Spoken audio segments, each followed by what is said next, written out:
يا رب البيت والحرم الصلاة والسلام على النبي الأمي المكي المدني التجلي التام والمجل الأتم مالك الحدوث سلطان القدم أبي العقول والنفوس والبشر وهو إلة الإلل أبي القاسم محمد اللهم صل على وعلى ابن عمه ووارث علمه وخليفته صاحب الولاية التشريع والتكوين أمير المؤمنين وعلى السيدة المعصومة الجليلة التي هي جوهرة القدس من الكنز الخفي بدت فابدت آليات الأحرف أم أئمة الحر بل أم أبيها سيما بقية الله العظم في الأرضين الروح له الفداء وأرواح العالمين ولعنة الله على أعدائهم أجمعين أما بعد بسم الله الرحمن الرحيم يا أيها الذين آمنوا اتقوا الله وكونوا مع الصادقين صلوات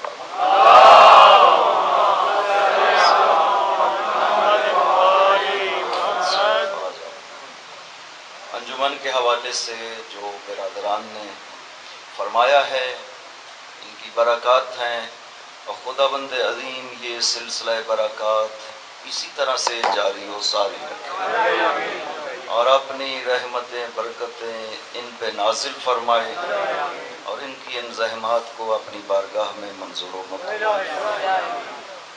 خداوند عظیم سورہ توبہ آیت نمبر 119 میں ارشاد فرماتا ہے یا ایھا الذین آمنوا اتقوا اللہ، اے ایمان والو تقوی الہی اختیار کرو، وکونوا مع الصادقین، اور صادقین کی معیت میں اور ہمراہی میں ہمیشہ رہو۔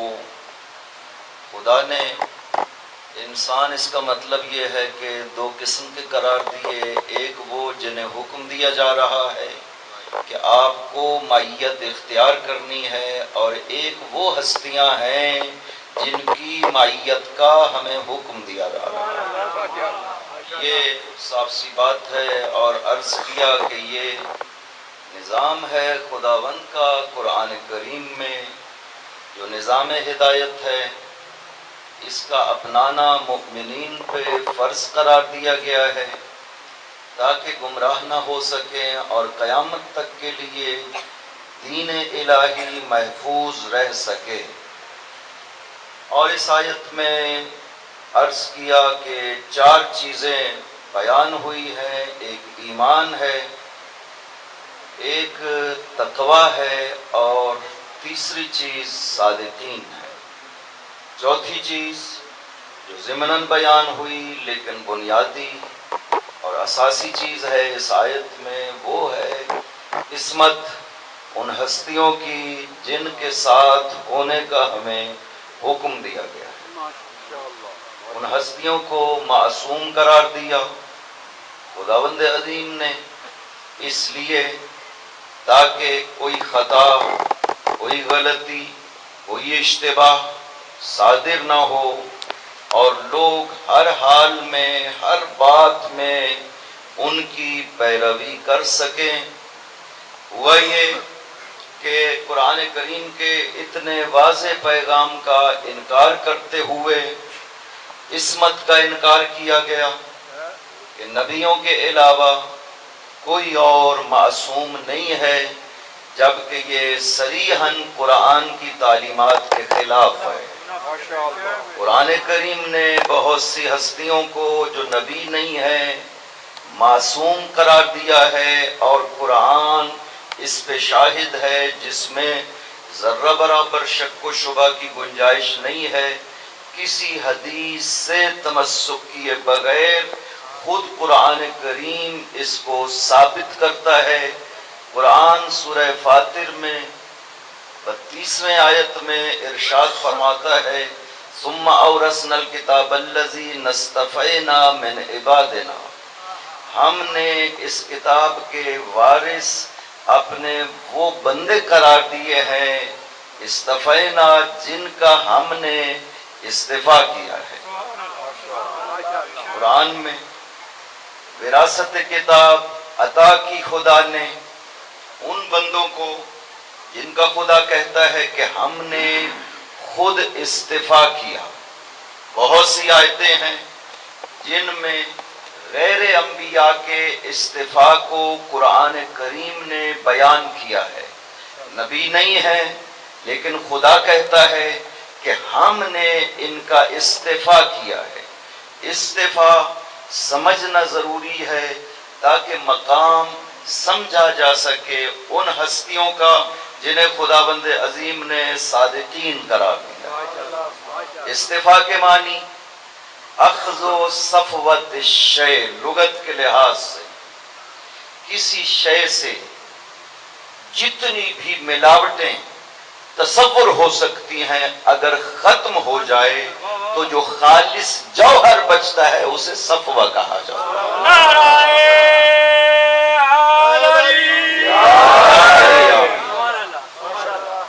جو کسی چیز کا خالص ترین جوہر جس میں کسی قسم کی ناخالصی موجود نہ ہو اسے صفوہ کہتے ہیں۔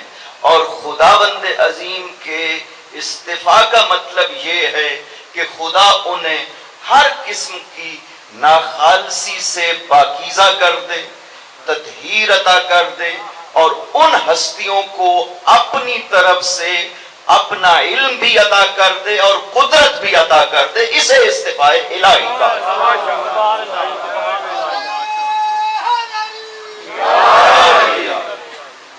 جناب راغب اصفہانی مفردات القرآن کے نام سے ایک کتاب لکھی ہے جس میں قرآن کی لغات کو خود قرآن کریم کے ذریعہ سے بیان کیا ہے، اور یہ بہت بڑی خدمت ہے جناب راغب کی۔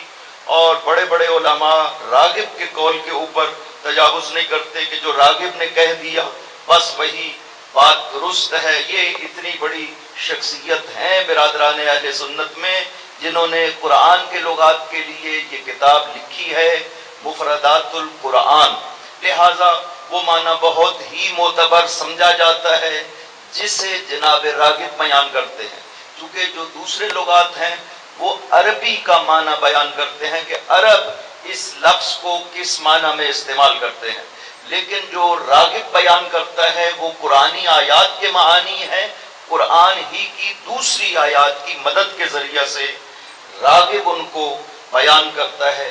راغب نے استفا کا معنی بھی بڑا خوبصورت بیان کرتا ہے کہ وہ کہتے ہیں کہ استفاء الہی خداوند عظیم، یہ بہت ایک اہم مسئلہ حل ہو جائے گا اگر یہ معنی سمجھ آ جائے جو راغب نے بیان کیا ہے۔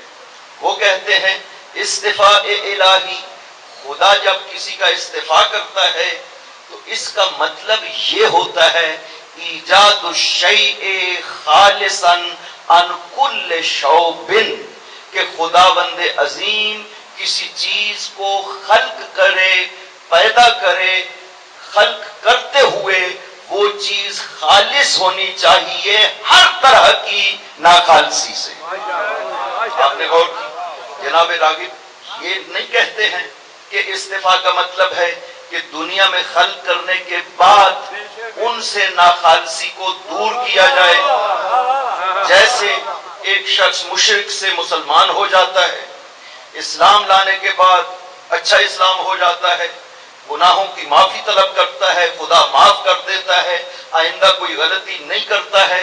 ایک یہ خالصی ہے ناخالصیوں سے، لیکن یہ خود حاصل کی ہے، پہلے ناخالصی موجود تھی، بعد میں توبہ کر لی، اسلام قبول کر لیا، اب خالص ہو گئے۔ ایک پاکیزگی یہ ہے، راغب کہتا ہے یہ استفاء نہیں ہے، استفاء یہ ہے کہ جب خدا خلق کرتا ہے تو پاک و پاکیزہ خلق کرے اس چیز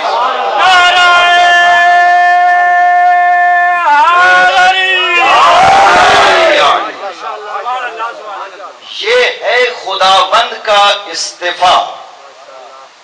اب قرآن میں دیکھنا چاہیے کہ خدا نے آیا صرف انبیاء کا استفا کیا ہے یا نہ انبیاء کے علاوہ بھی ہستیاں ہیں. خداوند عظیم حضرت مریم کے لیے ارشاد فرماتا ہے ان اللہ اصطفا کے وطہرا کے واصطفا کے علی نساء العالمین. مریم خدا نے آپ کا استفا کیا، تجھے خدا نے پاکیزگی عطا کی. واصطفا کے پھر کہا خدا نے تجھے اس کائنات کی عورتوں کی جو ان کے اپنے دور کے لحاظ سے ہیں پاکیزہ اور مصطفی ہستی قرار دیا ہے. یہ حضرت مریم.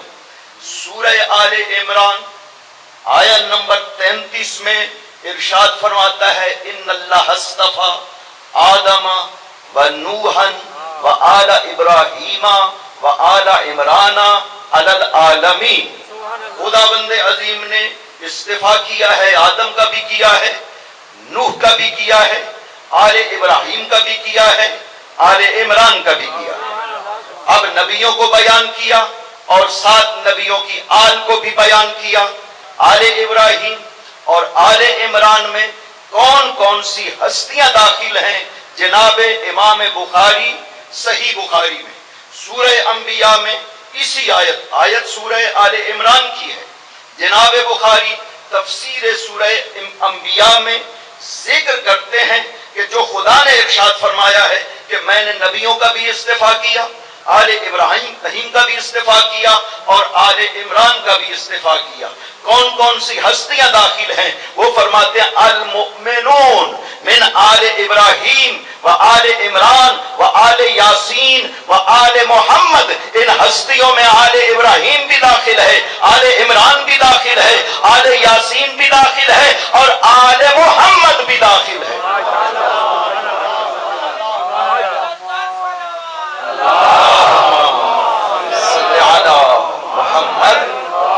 محمد.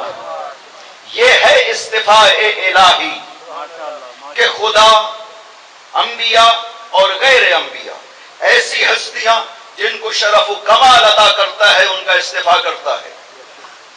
اب ایک اور سوال ہے کہ انتخاب کسے کہتے ہیں؟ انتخاب کا مطلب ہے جو لوگ موجود ہیں ان میں سے جو آپ کو بہتر نظر آتا ہے اسے اختیار کر لینا.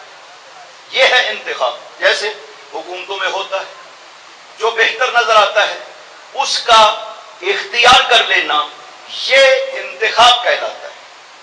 وہ استفاء کہلاتا ہے اور یہ انتخاب کہلاتا ہے.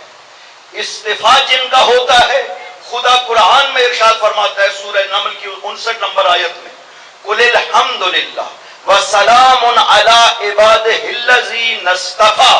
تم خدا کا شکر ادا کرو اور خدا کی طرف سے سلام بھیجا جا رہا ہے ان ہستیوں پہ جن کا ہم نے استفاء کیا ہے. یہیں سے فرق سمجھ آ گیا کہ اصحاب کون ہوتے ہیں اور آل کون ہوتے ہیں.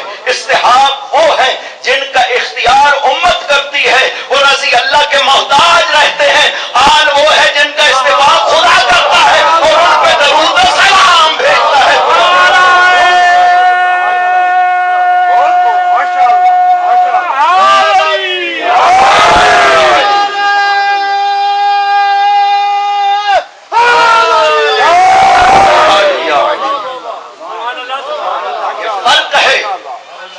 خداوند عظیم نے قرآن کریم میں سلام بھیجا ہے ان ہستیوں پہ جن کا استفاء کیا. سورہ نمل شاہد ہے، یہ کوئی روایت نہیں ہے، یہ قرآن کی آیت ہے. جو آج انکار کر رہے ہیں کہ ہم آل محمد کے ساتھ علیہ السلام نہیں لکھیں گے، علیہ السلام نہیں لکھیں گے، وہ انکار قرآن کا کر رہے ہیں. یہ صرف ضد نہ کریں کسی کے ساتھ. قرآن کریم سامنے ہے، آپ کے پاس موجود ہے، قرآن اٹھا کر کے دیکھیں.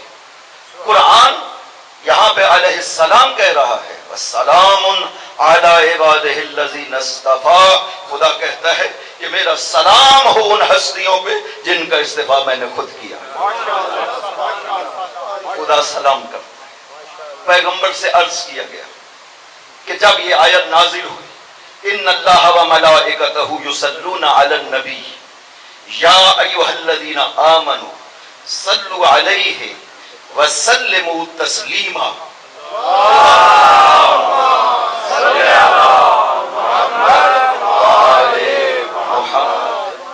خداوند عظیم اس کے فرشتے درود بھیجتے ہیں پیغمبر اکرم پہ. اے مؤمنین صلو علیہ، آپ کا بھی وظیفہ ہے صلوات بھیجو پیغمبر اکرم پہ، اور اپنے آپ کو تسلیم کر دو مکمل طور پر پیغمبر کے سامنے. یا یہ معنی ہے سلمو کا، یا یہ معنی ہے کہ سلام کرے پیغمبر اکرم پہ. اصحاب حضور کی خدمت میں حاضر ہوئے، عرض کرنے لگے کیف نصلی علیک یا رسول اللہ. آپ خود ہی ارشاد فرمائیے کہ ہم آپ پہ کیسے درود بھیجیں. تو پیغمبر نے ارشاد فرمایا جب مجھ پہ درود بھیجنا ہو تو اس طرح سے بھیجو، اللہم صلی علی محمد وعلی آل محمد کما صلیت علی ابراہیم وآل ابراہیم انک حمید مجید. خداوندہ تو محمد و آل محمد پہ اسی طرح درود بھیج جیسے تو نے ابراہیم و آل ابراہیم پہ درود بھیجا ہے. ولا تصلوا علی، ابن حجر مکی الصواعق المحرقہ میں اس روایت کو نقل کرتے ہیں، ولا تصلوا علی الصلاۃ البتراء، مجھ پہ دم کٹی درود مت بھیجا کرو. پوچھا گیا یا رسول اللہ دم کٹی درود کون سی ہے؟ آپ نے فرمایا کہ صرف میرا نام لے کر رک جاؤ اور میرے ساتھ میری آل کا ذکر نہ کرو، یہ درود خدا کو قبول نہیں ہے. نہ خدا نے اس کا حکم دیا ہے، حکم اس نے دیا ہے وَسَلَامٌ عَلَىٰ عِبَادِهِ الَّذِينَ اصْطَفَىٰ، وہ جو مصطفیٰ ہستیاں ہیں. امام بخاری سے پوچھئے اسی قرآن کی آیت میں خداوند عظیم نے آل محمد کو بیان کیا ہے.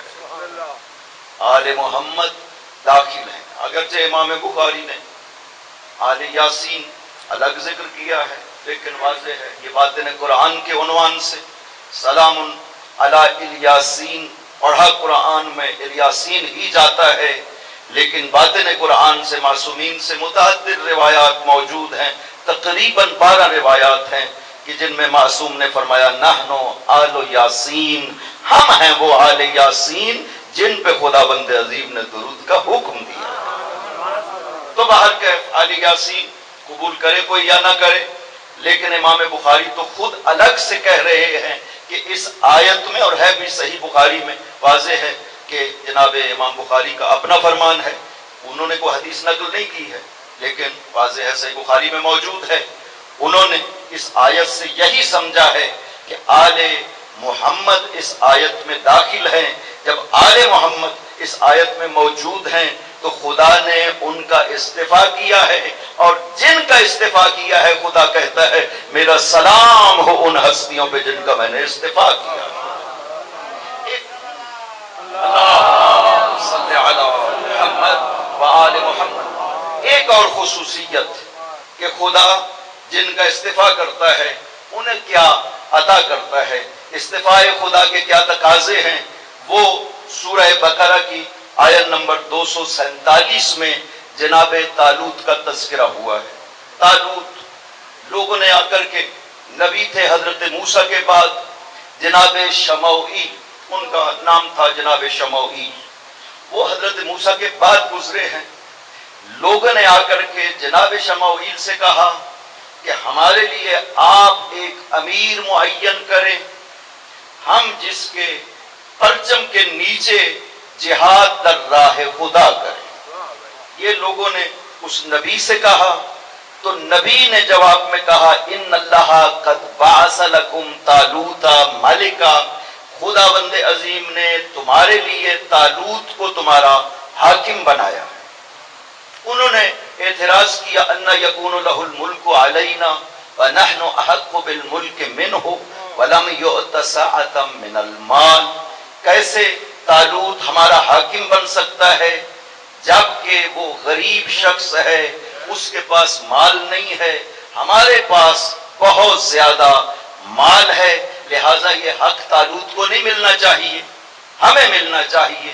خدا بند عظیم نے نبی کی زبان سے ارشاد فرمایا ان اللہ اصطفاہ علیکم وزادہ بسطۃ فی العلم والجسم، اس لیے کہ یہ بات کسی کے اختیار کی نہیں ہے، خدا بند عظیم نے اس کا استفاء کیا ہے، اور جس کا استفاء کرتا ہے خدا اسے اپنی قدرت بھی عطا کرتا ہے اور علم بھی عطا کرتا ہے۔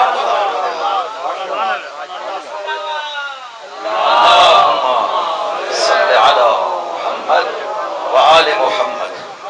اور خدا نے خصوصیت کے ساتھ بہت سی ہستیوں کو، یہ ذریت انبیاء ہیں جن کا خدا استفاء کرتا ہے، کسی اور کا نہیں کرتا ہے ذریت انبیاء سے باہر کہ یہ لوگوں کے اختیار میں ہو کہ جس کا چاہے استفاء ہو جائے، نہیں، خدا بند عظیم سورہ انعام میں آیت نمبر 84 سے لے کر 88 تک مسلسل انبیاء کا تذکرہ کرتا ہے۔ وَوَهَبْنَا لَهُ إِسْحَاقَ وَيَعْقُوبَ كُلًّا هَدَيْنَا وَنُوحًا هَدَيْنَا مِن قَبْلُ وَمِن ذُرِّيَّتِهِ دَاوُودَ وَسُلَيْمَانَ وَأَيُّوبَ وَيُوسُفَ وَمُوسَىٰ وَهَارُونَ وَكَذَلِكَ نَجْزِي الْمُحْسِنِينَ۔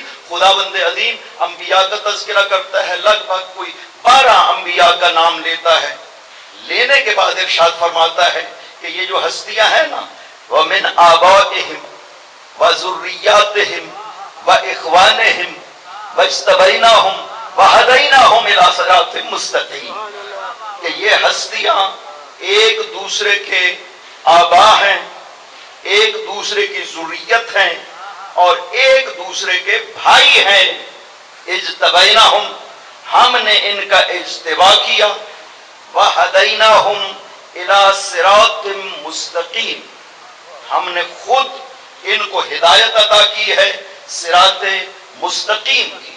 چونکہ اس سلسلہ میں جو خدا نے ذکر کیا ہے جناب موسیٰ و ہارون بھی موجود تھے، باقی تو آباد تھے، ان کی اولاد تھی، ذریت تھی، اس سلسلہ میں جناب موسیٰ و ہارون بھی موجود تھے۔ جناب ہارون حضرت موسیٰ کے بھائی تھے، وہ سلسلہ استفاء میں آ گئے، اس لیے خدا نے الگ سے ذکر کیا کہ یہ جو ہے باپ ہیں، ذریت ہیں اور ایک دوسرے کے بھائی ہیں جن کا ہم نے استفاء کیا ہے، تاکہ کسی کو کوئی یہ اشتباہ نہ رہے کہ بھائی ہونے سے انسان ذریت انبیاء سے خارج ہو جاتا ہے۔ جیسے ہارون موسیٰ کا بھائی ہو کر مصطفیٰ بن جاتا ہے، اسی طرح علی محمد کا بھائی بن کر کے مصطفیٰ خدا بنتا ہے۔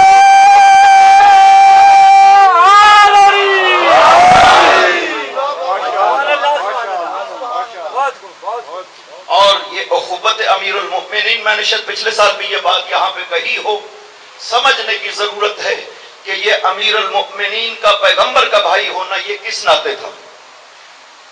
سلبی بھائی نہیں تھے، نسب کے لحاظ سے بھائی نہیں تھے، چچا کے بیٹے تھے۔ خود بھی جب ذکر کرتے تھے دونوں باتوں کو ذکر کرتے تھے، انا اخو رسول اللہ وابن عمہ، میں رسول کا بھائی اور اس کے چچا کا بیٹا ہوں۔ خود بھی اس طرح سے ذکر کرتے تھے۔ یہ کون سی اخوت ہے جو علی کو پیغمبر سے حاصل تھی؟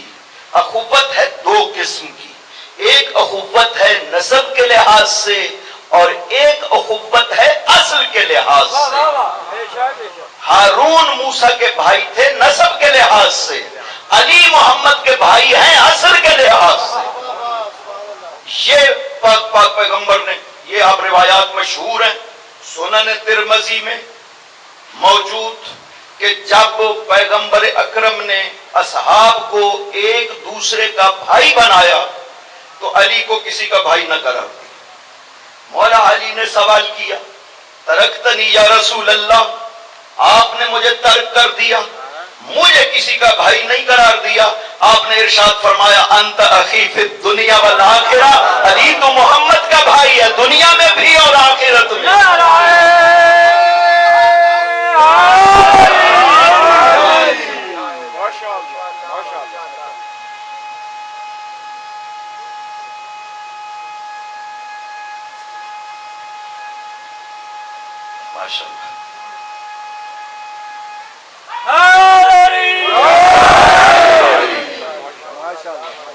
یہ ترمذی میں سنن ترمذی صحیح ستہ میں سے ایک کتاب 5ویں جلد میں صفحہ 500 فرمایا یا علی انت اخی فی الدنیا والآخرہ، تو دنیا میں بھی میرا بھائی ہے اور آخرت میں بھی میرا بھائی ہے۔ اس سے زیادہ مفصل تر جناب ابن حبان اپنی کتاب الثقات میں، ابن حبان بہت بڑے جناب بخاری سے بھی پہلے تھے، انہوں نے ایک کتاب لکھی ہے الثقات، یعنی وہ راوی جو ثقہ ہیں اور قابل قبول ہیں، ان سے جو روایات ہیں واضح ہے وہ روایات بھی صحیح ہیں اور قابل قبول ہیں۔ روایت کے راوی حضرت ابو بکر ہیں ان رسول اللہ، پاک پیغمبر سے یوم المواخات حضرت ابو بکر حضور پاک سے نقل کرتے ہیں کہ جس دن حضور پاک نے عقد اخوت باندھا تھا اصحاب کے بیچ میں، ترکا علی، پیغمبر نے علی کو چھوڑ دیا، کسی کے ساتھ علی کا عقد اخوت نہ باندھا۔ علی نے عرض کیا ترکتنی یا رسول اللہ، آپ نے مجھے چھوڑ دیا۔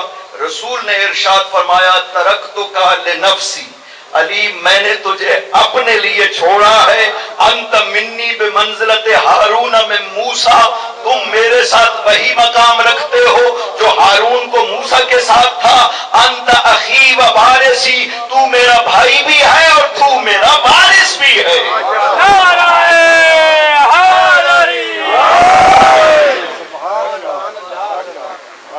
یہ تو تیسری بات۔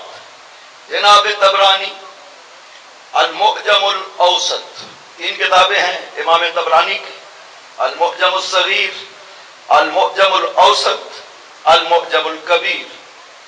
المعجم الاوسط میں فرماتے ہیں کہ پاک پیغمبر نے ارشاد فرمایا انی رأیت علی باب الجنت مکتوبا، کہ میں جب شب معراج پہ گیا تو میں نے دروازہ جنت پہ یہ بات لکھی ہوئی دیکھی، لا الہ الا اللہ محمد رسول اللہ علی اخو رسول اللہ، کہ محمد اللہ کا رسول ہے اور علی محمد کا بھائی ہے۔ یہ لوگوں کی خلقت سے 2000 سال پہلے لکھا گیا تھا۔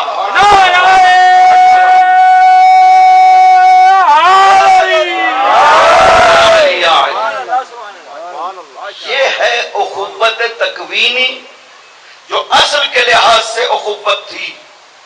نسبی اخوت اگر باعث بن سکتی ہے حضرت ہارون کو شامل کرنے کی، تو جو اصل کی اخوت ہے علی کو، اس میں تو کوئی شک و شبہ کیا ہی نہیں جا سکتا۔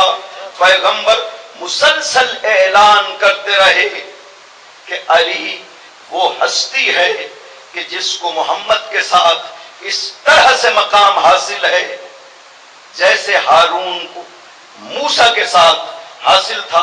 واضح ہے، یہ بڑی صحیح حدیث ہے، اس کو صحیح ستہ میں تقریباً بخاری و مسلم میں موجود ہے اور باقی کتب میں بھی موجود ہے۔ مسلم حدیثوں میں سے ایک کہ پیغمبر نے یہ ارشاد فرمایا، اور کئی جگہوں پہ، یہاں پہ بھی فرمایا یوم المواقات، اور جب وہ جنگ پہ لشکر بھیجا تھا وہاں پہ بھی حنین میں اس موقع پہ بھی ارشاد فرمایا تھا۔ تو یہ مختلف جگہوں پہ پاک پیغمبر مولا امیر کے حوالے سے یہ ارشاد فرماتے رہے۔ استفاء ہوا ان ہستیوں کا جن کے ساتھ ہونے کا ہمیں حکم دیا گیا۔ وَكُونُوا مَعَ الصَّادِقِينَ، میں نے یہ بات سمجھانے کے لیے کہ ہمیں کیا حکم دیا گیا کہ ان ہستیوں کو صادقین کہہ کر آگے ذکر کیا گیا، ہمیں حکم دیا گیا کہ تم صادقین کی معیت میں رہنا۔ اس معیت کا مطلب کیا ہے؟ اس معیت سے سمجھا جائے گا جو پاک پیغمبر نے مولا علی کے لیے ارشاد فرمائی، علی مع القرآن والقرآن مع علی، کل بیان کیا۔ یہ بھی معجم اوسط میں بھی موجود ہے، جناب سیوطی نے الجامع الصغیر میں بھی نقل کی ہے اور کنز العمال میں بھی موجود ہے، حاکم نے بھی نقل کی ہے، روایت صحیح ہے، اور جناب ذہبی نے بھی کہا ہے کہ روایت صحیح ہے، جس میں پیغمبر نے یہ ارشاد فرمایا۔ اس میں چونکہ دونوں باتیں ذکر کی ہیں، علی قرآن کے ساتھ ہے اور قرآن علی کے ساتھ ہے، اس سے پتہ چلا کہ یوں نہیں ہے کہ ایک آگے ہو اور دوسرا پیچھے ہو، اتباع میں ہو، چونکہ دونوں کو ذکر کیا ہے، قرآن علی کے ساتھ اور علی قرآن کے ساتھ۔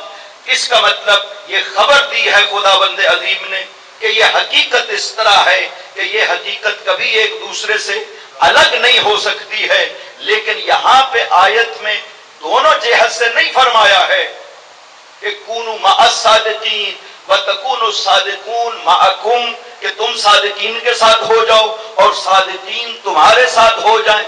دونوں طرف سے ارشاد نہیں فرمایا، ایک طرف سے ارشاد فرمایا ہے۔ لوگوں کو کہا گیا جو اہل ایمان ہیں، کونوا مع الصادقین، تم صادقین کے ساتھ ہو جاؤ۔ اس کا مطلب ہے صادقین وہ ہستیاں ہیں جو آگے ہوں گی اور جنہیں حکم دیا جا رہا ہے وہ ان کی پیروی میں پیچھے چلنے والے ہوں گے۔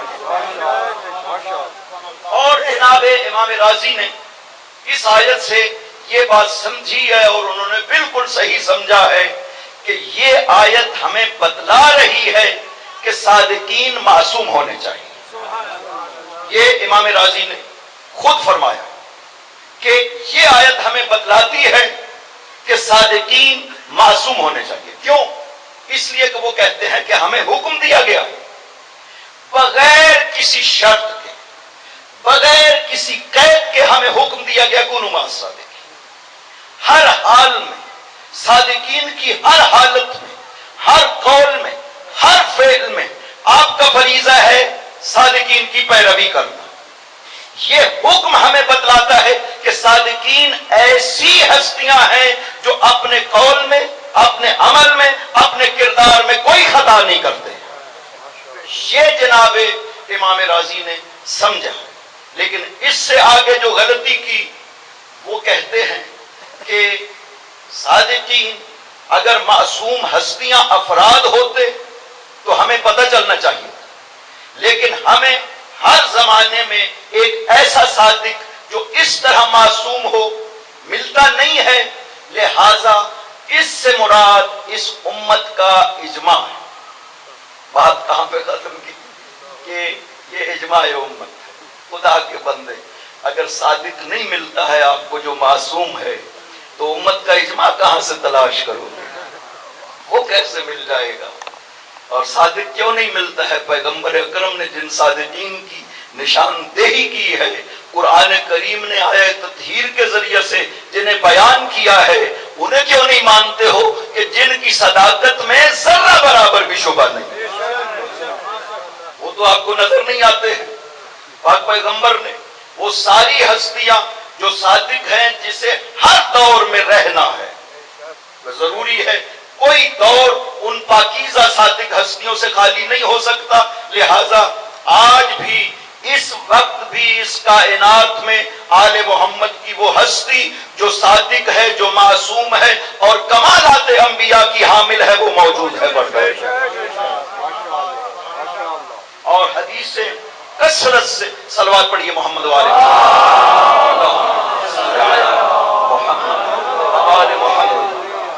حدیث سے کثرت سے پاک پیغمبر نے خود ارشاد فرمائی ہے، اٹھا کر کے دیکھیے، سنن ابی داؤد میں موجود ہے۔ پیغمبر نے فرمایا المہدی من اطرتی من ولد فاطمہ، میرا بیٹا مہدی میری اطرت میں سے ہوگا اور میری بیٹی فاطمہ کی اولاد میں سے ہوگا۔ سیخرج، وہ تشریف لائے گا اور یملأ الارض قسطا وعدلا کما ملئت ظلما وجورا، وہ آ کر کے زمین کو عدل و انصاف سے یوں بھر دے گا جیسے پہلے ظلم سے بھر چکی ہو۔ تو یہ ہستی موجود ہے۔ اسی طرح ہر دور میں یہ پاکیزہ ہستیاں، صلوات پڑھیے محمد والے محمد وآل محمد، یہ پاکیزہ ہستیاں ہر دور میں موجود رہی ہیں۔ صدق کو سمجھنا ضروری ہے۔ خدا نے واضح ہے جب صادقین کی ہمراہی کا حکم دیا ہے تو صدق کی اپنی ذاتی حیثیت یقیناً اس سے واضح ہو جاتی ہے کہ خدا نے اس وصف کے ساتھ جو صادقین کا تذکرہ کیا ہے اس کو کیا خصوصیت حاصل تھی؟ چونکہ جتنی بھی اخلاقی اقدار ہیں ان میں جو سچائی ہے نا وہ ہر ایک کی روح کی حیثیت رکھتی ہے۔ سچائی اس طرح سے ایک خوبصورت حدیث ہے امام جعفر صادق علیہ السلام حضرت فرماتے ہیں لا تنظروا الى طول رکوعهم وسجودهم لانه عادة لهم فاذا تركوه استوحشوا لذلك۔ لوگوں کے یہ لمبے رکوع اور لمبے سجود یہ مت دیکھا کرو کہ یہ بڑے لمبے رکوع کر رہا ہے، بڑے لمبے سجدے کرتا ہے، یہ بڑی پاکیزہ اور نیک ہستی ہوگی، نہیں، یہ مت دیکھا کرو۔ کیوں؟ اس لیے کہ یہ ان کی عادت بن گئی ہے، نہیں کریں گے تو انہیں پریشانی ہوتی ہے، یہ کرتے ہیں اپنی عادت کی وجہ سے۔ بل انظروا الى صدق حدیثہم واداء الامانۃ، اگر دیکھنا بھی ہے تو یہ دیکھو زبان کے کتنے سچے ہیں اور امانت کے کتنے امین۔ کسی کی شخصیت کا معیار اس کی ظاہری عبادت کو مت قرار دے، آپ اس کی انسانی صفات کو دیکھو۔ اور دو باتوں کا ذکر کیا، ایک صدق حدیث ہے، زبان کا کتنا سچا ہے، جھوٹ نہ بولتا ہو، اور دوسرا اداء الامانت، اتنی اہمیت ہے نا امانت کی ادائیگی کی کہ چوتھے امام ارشاد فرماتے ہیں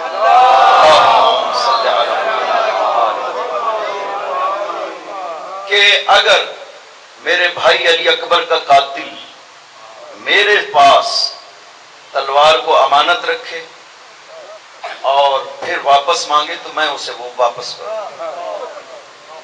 امانت کی ادائیگی اتنی زیادہ اہمیت رکھتی ہے، اور صدق تو روح ہے ہر اچھی صفت کی۔ جھوٹا حاکم ہو، اتنا بڑا حاکم ہو، جھوٹ بولنے والا ذرہ برابر بھی اثر اور وقار اور اعتبار باقی نہیں ہے۔ اتنا بڑا طبیب حاذق ہو، اگر جھوٹ بولے گا ذرہ برابر بھی اعتبار اس کے علم کا نہیں رہے گا۔ باقی بھی اسی طرح سے اگر کوئی اس منصب پہ بیٹھا ہو، یہاں پہ بیٹھ کر جھوٹ بولے، دیکھیں نا معصوم پہ جھوٹ بولنے سے روزہ باطل ہو جاتا ہے انسان۔ کہ میں ممبر پہ بیٹھوں، ایک حدیث جو معصوم نے نہیں فرمائی میں کہوں یہ معصوم کا حکم ہے، مولا علی ممبر پہ بیٹھے ہوئے یہ کہہ رہے ہو کہ اللہ کو کس نے دیکھنا ہے، اور مجھے دیکھو میں اللہ ہوں، یہ کہا گیا نا ہمارے ممبر کے اوپر سے، یہ مولا علی نے فرمایا۔ علی ایسا فرما سکتے ہیں؟ علی نے اس گروہ کو جلانے کا حکم نہیں دیا تھا جنہوں نے آ کر کے کہا تھا کہ تو معبود ہے، تو خدا ہے؟ پاک حضرت نے ارشاد فرمایا کمر کو کمر لکڑیاں لے کے آؤ، بار بار کہتے رہے باز آ جاؤ، میں عبد مربوب ہوں، میں بندہ ہوں خدا بند عظیم کا، میرا رب خدا بند عظیم ہے، تم باز آ جاؤ اس عقیدہ سے ورنہ میں تمہیں آگ سے جلا دوں گا۔ وہ نہیں مانے، حضرت نے ان کو آگ سے جلایا باقاعدہ طور پر، جل گئے۔ مولا علی نے ایک بات نہیں کہی، میں ممبر پہ بیٹھ کے کہوں کہ علی نے یہ فرمایا جانتے ہوئے میں نے کسی کتاب سے بھی نہ پڑھا ہو، جبکہ جو حدیث ہے وہ کتاب کا حوالہ دیتے، حدیث ضعیف ہو سکتی ہے، کبھی ہو سکتی ہے، وہ ایک الگ بات ہے، آپ کتاب کا حوالہ دیں گے یہ حدیث فلاں کتاب میں موجود ہے، پڑھیں، لیکن شرک تو نہیں ہونا چاہیے، قرآن کریم کے خلاف نہیں ہونی چاہیے حدیث۔ آپ کو ایک حدیث مل جاتی ہے، نام ہے خطبہ البیان جو مولا علی کی طرف منسوب کیا گیا، اس کی کوئی حیثیت نہیں ہے، مولا امیر ایسا خطبہ نہیں بیان کر سکتے، سراسر شرک ہے ایسی بات کہنا جو کچھ اس خطبے میں کہا گیا ہے، نسبت دی گئی ہے، کسی نے بنایا، مولا علی کی طرف نسبت دی گئی۔ دوسرا خطبہ تو تنجیہ کے نام سے مشہور کیا گیا، مولا علی کے نام سے، کہ مولا علی نے یہ فرمایا آسمان بنانے والا میں ہوں، بجلیاں چلانے والا میں ہوں، بارش برسانے والا میں ہوں، رزق دینے والا میں ہوں، خلق کرنے والا میں ہوں، مارنے والا میں ہوں، یہ سب کچھ قرآن کے خلاف ہے۔ معصوم جو آپ کو فرماتے کہ حدیث اگر ہم سے پہنچے فَعْرِضُوهُ عَلَى الْقُرْآنِ فَمَا وَافَقَ كِتَابَ اللَّهِ فَخُذُوهُ وَمَا خَالَفَ كِتَابَ اللَّهِ فَاطْرَحُوهُ فَاضْرِبُوهُ عَلَى الْجِدَارِ، ہماری حدیث اگر تمہیں پہنچے اسے قرآن کریم پر پیش کرو، اگر قرآن کے موافق ہو تو اسے لے لینا، اگر قرآن کے خلاف ہو اسے دیوار پہ دے مارنا۔ ما نقول ما خالف قول ربنا، ہم اہل بیت کبھی ایسی بات نہیں کہہ سکتے جو ہمارے رب کے قول کے خلاف جائے۔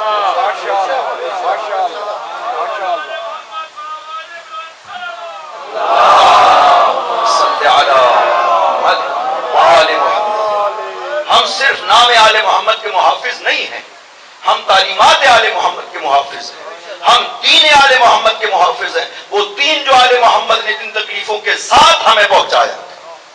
سید الشہداء کس لیے شہید ہوئے تھے؟ نہیں انہوں نے ارشاد فرمایا پہلے دن مدینہ سے چلتے ہوئے اپنا نصب العین قد خرجت لطلب الاصلاح فی امت جدی، میں اپنی جد کی امت میں اصلاح کے لیے نکلا ہوں، اس لیے کہ دین منحرف ہو رہا ہے، سنت پیغمبر کی مخالفت کی جا رہی ہے، حدود اسلام کو معطل کیا جا رہا ہے۔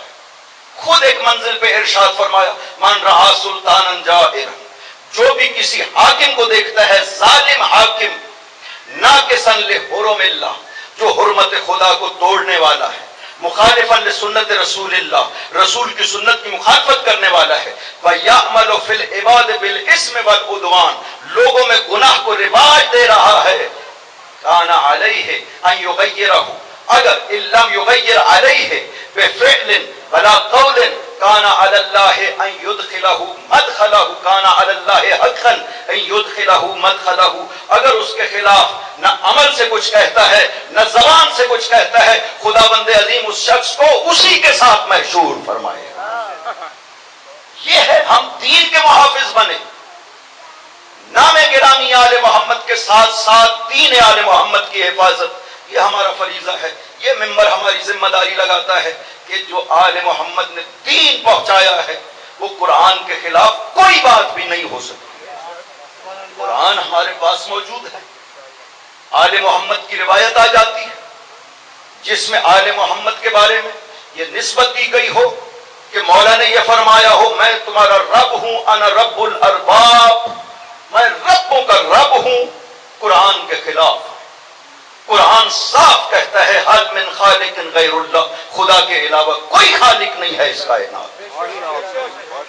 پاک پیغمبر نے سورہ انعام میں پیغمبر کی زبان سے خدا ارشاد فرماتا ہے کل، میرے نبی ان سے کہہ دو اغیر اللہ ابغی ربا وہو رب کل شیء، میں خدا کے علاوہ کسی کو کیسے رب بنا سکتا ہوں کہ ہر چیز کا رب خدا بند عظیم۔ یہ قرآن ہمارے سامنے موجود، سورہ توحید آپ کو حکم دیا گیا اپنی نمازوں میں پڑھو، کس لیے کہ یہ شناس نامہ ہے توحید الہی کا۔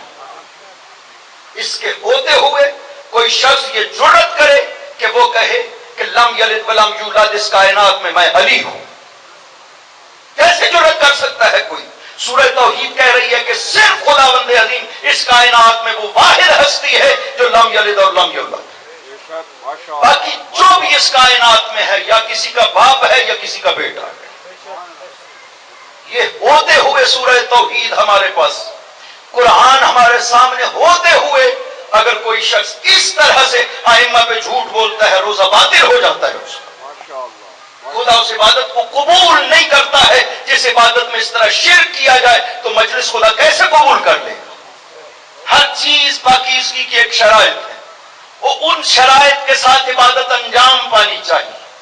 اس مجلس میں آئیں باوضو آئیے، یہ مقدس جگہ ہے، معصومین کا لطف و کرم اور خود تشریف آوری ہوتی ہے معصوم کی۔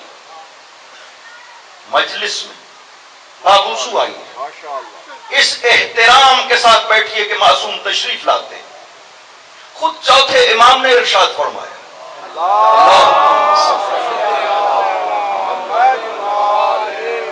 ایک مجلس کا تذکرہ کرتے ہوئے خود ارشاد فرمایا، جب اہل مجلس نے مدینہ میں مجلس ہوئی، ایک شخص نے دعوت دی، یا ابن رسول اللہ میرے گھر میں آج پروگرام ہے تشریف لائیں۔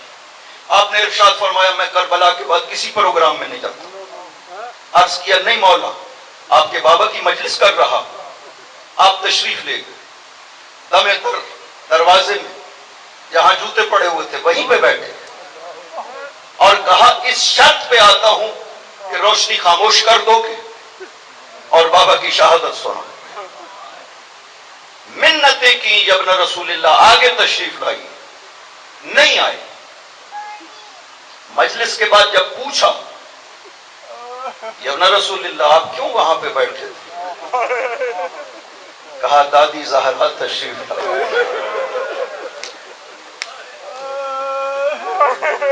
اپنی عبا بچھائی امام نے، وہیں پہ بیٹھی تھی مظلوم کی ماں۔